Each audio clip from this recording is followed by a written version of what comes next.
I was baptized in All Saints Church in Philadelphia, and then I grew up going to Gloria Dei Old Swedes Church in Philadelphia also, which was, the church was built in 1700 by the Swedes, and it was Lutheran many years, and then it became an Episcopal church with lots of history to it. It was just a great place to grow up.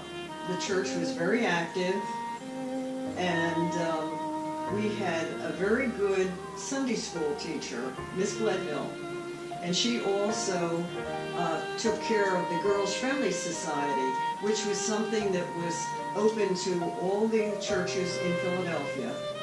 And you could be a girl from age 7 to 13, and you could belong to the Girls Friendly. They had a holiday house in Cape May, which you could go for a week at a minimal cost. As a result, we learned the words, what service means. I was trained at St. Mary's in Wayne, Pennsylvania, and we had quite a large older guild, and it was like being in the convent on Saturday morning. We would go in silent. We had to say a prayer first before we started our work. We had to put a doily on our head, and then we polished brass. For 6 months we polished brass. From that, then we were finally, this one Saturday, we're going to take you into the sacristy and show you how to dress a chalice. Our hearts were going pitter-patter, pitter-patter. This other friend, I think it was Margaret, she and I had to set up for the wedding for one of the vestryman's daughters. And he wanted every candlestick that St. Mary's owned to be in the church. Well, you have no idea. We had 7 branch, we had 3 branch, we had so many candles. We get them all fixed. We go in the back of the church to see the wedding, and what happens, we looked at each other, we forgot to check the wicks. So we figured, half of them aren't going to light, and what's this vestryman going to do? He's going to kill us. So we sat there and we prayed for candles. And when I ran older guilds, I trained them the way I wanted them trained. When I started, there were a lot of older women there that they never worked. They were housewives. And this was an honor to be asked to be on the older guild. And they took their work very seriously. And they stayed there until some of them were up in years. They didn't come every week. But they were there, and people are working now, so they don't have the same dedication, or they don't have the time. So I guess I'm a lot of the old school to a sense.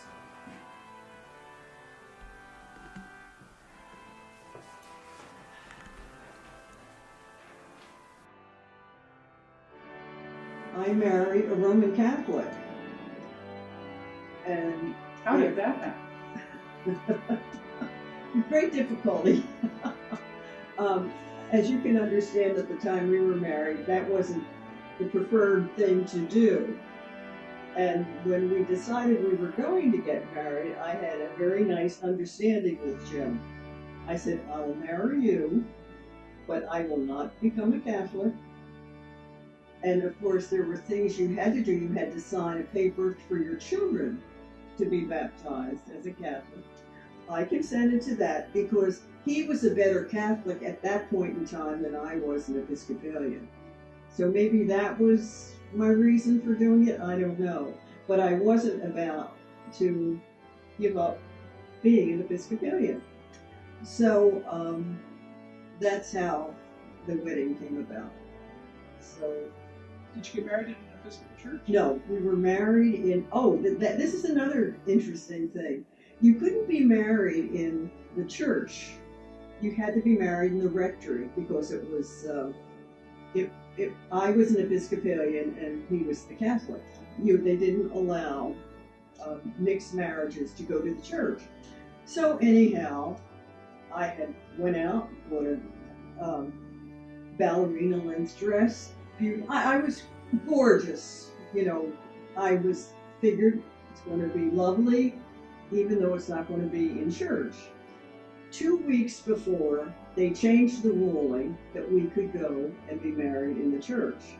Well, of course, the invitations had already been sent out, and they read Mr. and Mr. And didn't make any difference. The wedding went on. It rained, and it was a beautiful wedding. And it lasted for a long, long time. How many years were We you would married? have celebrated this past May 60 years. And then I eventually got into the older guild. I don't know how that happened, but I did. And it's been a good experience ever since. And we've made a lot of good friends.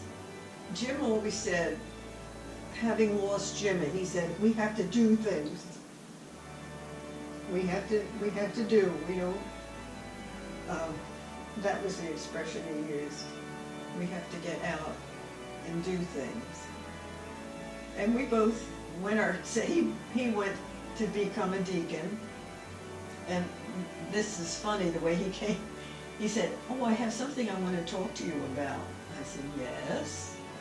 And he said, I'm thinking of becoming a deacon. And I said, yes. And so he explained to me all the details and what have you, and yes. And I said, well, if that's what you want to do, you can, I'm in favor of it. I'll help you any way I can, so you can become a deacon if you like. So he said, oh, now I have something else to tell you. He said, if you die before I do, I can't marry again. I said, you go be a deacon. So he did. He became a deacon. And he would get a group of the deacons together, and they would go. They were fixing up an old convent to make it for senior citizens. And he would get some of the deacons together, and they all went over there to work on Saturdays. So I would take lunch, and I was part of the group, They laid tile, they did everything. So, and then when I needed help with the older guild, something had to be fixed, or an errand, or what have you, I called him. Turnabout's fair play. It may become a labor of love once you start. Because I think that's what it was with me.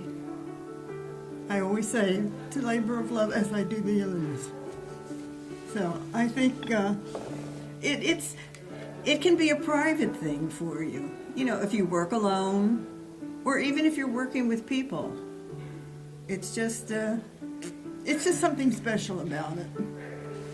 And I want to get tears.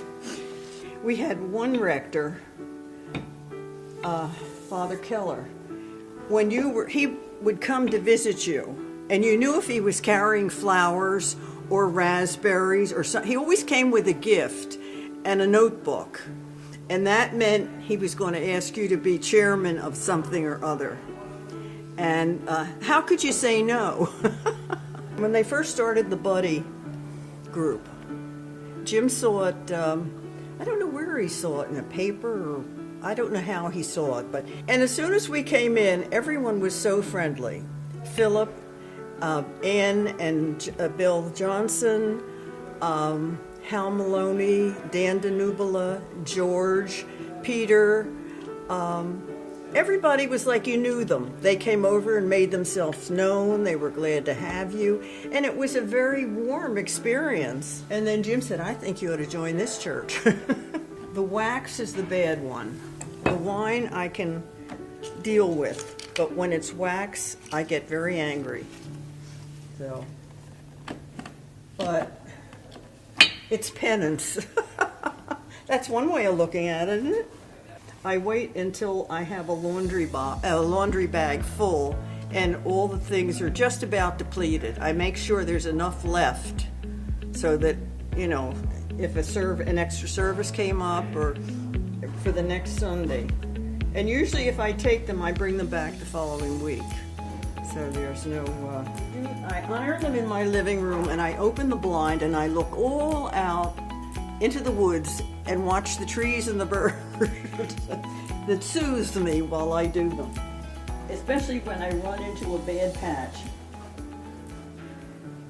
When I was in charge of an altar guild, I used to get all my hostilities out when I did the linens. But like I said, it's a labor of love.